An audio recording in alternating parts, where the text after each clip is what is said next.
Hello everyone, welcome back to Mom's miracles.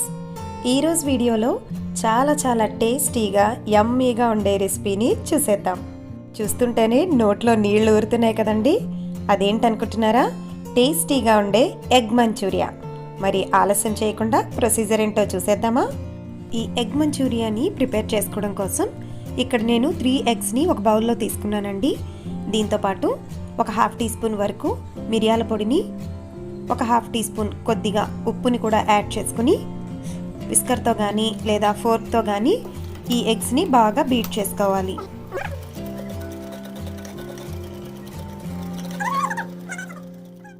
ఈ విధంగా బాగా ఫ్లఫీగా వచ్చేంత వరకు బీట్ చేసుకోవాలి. ఇప్పుడు ఒక చిన్న ప్యాన్ తీసుకుని దానిలో ఒక హాఫ్ టీ స్పూన్ వరకు ఆయిల్ని గ్రీస్ చేసుకోవాలి. ఇది కొద్దిగా వేడెక్కిన తర్వాత ముందుగా మనం బీట్ చేసి పెట్టుకున్న ఎగ్ మిక్స్చర్ని వేసుకుని మూత పెట్టుకుని ఒక 3 నుంచి 4 నిమిషాల పాటు కుక్ చేసుకోవాలి. ఒక 3 నిమిషాల తర్వాత ఈ ఎగ్ అనేది బాగా కుక్ అయిపోయి ఉంటుందండి. దీన్ని ఒకసారి చెక్ చేసుకుందాము. ఇలా ఫోర్క్ కానీ లేదా నైఫ్తో కానీ గుజ్జు చూసినప్పుడు అంటుకోకుండా వస్తే కనుక బాగా కుక్ అయినట్టు. దీని ఎడ్జెస్ని ఇలా స్పూన్తో సపరేట్ చేసుకుని ఒక ప్లేట్లోనికి ట్రాన్స్ఫర్ చేసుకోవాలి. చూస్తున్నారు కదా ఎంత సాఫ్ట్గా వచ్చిందో.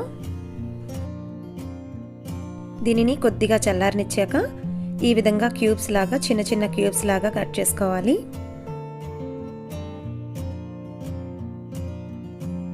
చూస్తుంటే పన్నీర్ పీసెస్ లాగా ఉంది కండి, చాలా సాఫ్ట్గా ఉంది కదా. ఇప్పుడు వేరొక బౌల్లో ఒక హాఫ్ కప్ వరకు మైదా పిండిని, ఒక 2 టేబుల్ స్పూన్స్ వరకు కార్న్ ఫ్లోర్ని యాడ్ చేసుకుంటున్నాను. దీనిలోనికి 1 టీ స్పూన్ వరకు రెడ్ చిల్లీ పౌడర్ని, కొద్దిగా సాల్ట్ని కూడా యాడ్ చేసుకుంటున్నాను. దీంతోపాటు కొద్దిగా ఫుడ్ కలర్ని కూడా వేసుకుంటున్నాను. ఫుడ్ కలర్ అనేది ఆప్షనల్ అండి. ఇప్పుడు దీనిలోనికి కొద్దిగా వాటర్ని యాడ్ చేసుకుంటూ బజ్జీ పిండి కన్సిస్టెన్సీలో కలుపుకోవాలి.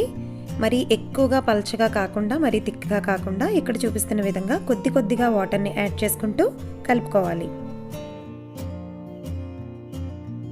ముందుగా కట్ చేసుకున్న ఎగ్ పీసెస్ని దీనిలో డిప్ చేసుకోవాలి. ఒక ప్యాన్లో డీప్ ఫ్రైకి సరిపడా ఆయిల్ని వేడి చేసుకోవాలి. ఆయిల్ వేడెక్కిన తర్వాత బ్యాటర్లో డిప్ చేసుకున్న ఈ ఎగ్ పీసెస్ని వేసుకుని ఫ్రై చేసుకోవాలి. ఫుడ్ కలర్ని మనం యూజ్ చేయడం వల్ల రెస్టారెంట్ స్టైల్లో మంచి కలర్ఫుల్గా ఉంటుందన్నమాట. స్టవ్ని మీడియం టు హై ఫ్లేమ్లో అడ్జస్ట్ చేసుకుని బాగా క్రిస్పీగా మంచి గోల్డెన్ కలర్ వచ్చేంత వరకు ఫ్రై చేసుకోవాలి. చూసారు కదా, చాలా క్రిస్పీగా మంచి గోల్డెన్ కలర్లో ఫ్రై అయ్యాయి కదా. చూస్తుంటే ఇలాగే తినేయాలనిపిస్తుంది కదా. ఎగ్ మంచూరియా కాబట్టి కొంచెం ఎక్స్ట్రా ఫ్లేవర్స్ని యాడ్ చేద్దాము. ఒక కడాయిలో 1 టేబుల్ స్పూన్ ఆయిల్ని బాగా వేడి చేసుకోవాలి. దీనిలోనికి సన్నగా కట్ చేసుకున్న వెల్లుల్లిపాయలు వేసుకుని ఫ్రై చేసుకోవాలి. ఇవి కొద్దిగా వేగిన తర్వాత మీడియం సైజులో ఉండే ఒక ఆనియన్ని సన్నని ముక్కలుగా కట్ చేసుకుని ఆనియన్స్ కొంచెం ట్రాన్స్పరెంట్గా అయ్యేంత వరకు ఫ్రై చేసుకుంటే సరిపోతుంది. దీనిలోనికి సన్నగా కట్ చేసుకున్న కొద్దిగా క్యారెట్ని, సన్నగా కట్ చేసుకున్న క్యాప్సికమ్, కొంచెం క్యాబేజ్ని కూడా సన్నగా కట్ చేసుకుని వేసుకుంటున్నాను.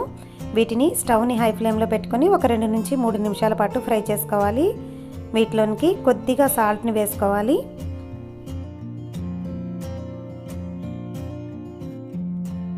ఈ వెజిటబుల్స్ అనేవి మరీ ఎక్కువగా కుక్ అవ్వనవసరం లేదండి. లైట్గా కొంచెం ఫ్రై అయితే సరిపోతుంది. దీనిలోనికి ఒక హాఫ్ టీ స్పూన్ వరకు కారపొడిని, ఒక హాఫ్ టీ స్పూన్ పెప్పర్ పౌడర్ని యాడ్ చేసుకోవాలి. దీనిలోనికి 2 టేబుల్ స్పూన్స్ టమాటా సాస్ని, 1 టేబుల్ స్పూన్ సోయా సాస్ని యాడ్ చేసుకోవాలి. మీరు కావాలనుకుంటే రెడ్ చిల్లీ సాస్ని కూడా వేసుకోవచ్చండి. స్టవ్ని హై ఫ్లేమ్లో పెట్టుకుని వీటిని జస్ట్ ఒక 1 మినిట్ పాటు ఫ్రై చేసుకోవాలి. దీనిలోనికి కొద్దిగా 1 టేబుల్ స్పూన్ వరకు వాటర్ని యాడ్ చేయాలి. దీనివల్ల వెజిటబుల్స్ అనేవి కొద్దిగా కుక్ అయ్యి గ్రేవీ కన్సిస్టెన్సీ అనేది వస్తుందన్నమాట. ఈ స్టేజ్లో సాల్ట్ని, కారాన్ని మీరు చెక్ చేసుకుని యాడ్ చేసుకోవచ్చు. ఇక్కడ నేను ఒక హాఫ్ టీ స్పూన్ కారాన్ని యాడ్ చేసుకుంటున్నాను. ఒక బౌల్లో 1 టేబుల్ స్పూన్ కార్న్ ఫ్లోర్ని తీసుకొని కొద్దిగా వాటర్ని యాడ్ చేసుకుని ఈ విధంగా ప్రిపేర్ చేసుకోవాలి. మనం వేసుకున్న వాటర్ అనేది కొంచెం దగ్గర పడింది కదండి. ఈ స్టేజ్లో మనం మిక్స్ చేసుకున్న కార్న్ ఫ్లోర్ మిక్సర్ని కూడా యాడ్ చేసుకుని మరొక 1 మినిట్ పాటు దీనిని ఈ విధంగా కలుపుకోవాలి. చూసారు కదా, కొంచెం చిక్కగా అయింది కాబట్టి మనం ముందుగా ఫ్రై చేసుకున్న ఎగ్ పీసెస్ని కూడా యాడ్ చేసుకుని మిక్స్ చేసుకోవాలి. ఈ గ్రేవీ అంతా కూడా ఈ ఎగ్ పీసెస్కి బాగా పట్టేలాగా మిక్స్ చేసుకోవాలండి. ఫైనల్గా స్ప్రింగ్ ఆనియన్స్తో కానీ లేదా కొత్తిమీరతో కానీ గార్నిష్ చేసుకుంటే టేస్ట్ చాలా చాలా బాగుంటుంది. వావ్, ఎంతో నోరూరించే ఎగ్ మంచూరియా రెడీ అయిపోయింది. చూస్తుంటేనే నోరు ఊరిపోతుంది కదండి. మరి ఇంకెందుకు ఆలస్యం, రెస్టారెంట్స్కి వెళ్ళే పని లేకుండా ఇంట్లోనే ఈజీగా చేసేస్తారు కదా. మరి ఈ వీడియో కనుక మీకు నచ్చినట్లయితే లైక్ చేయండి, షేర్ చేయండి, సబ్స్క్రైబ్ చేయడం మాత్రం మర్చిపోకండి. మరిన్ని టేస్టీ డిషెస్తో మరొక వీడియోలో మళ్ళీ కలుసుకుందాం.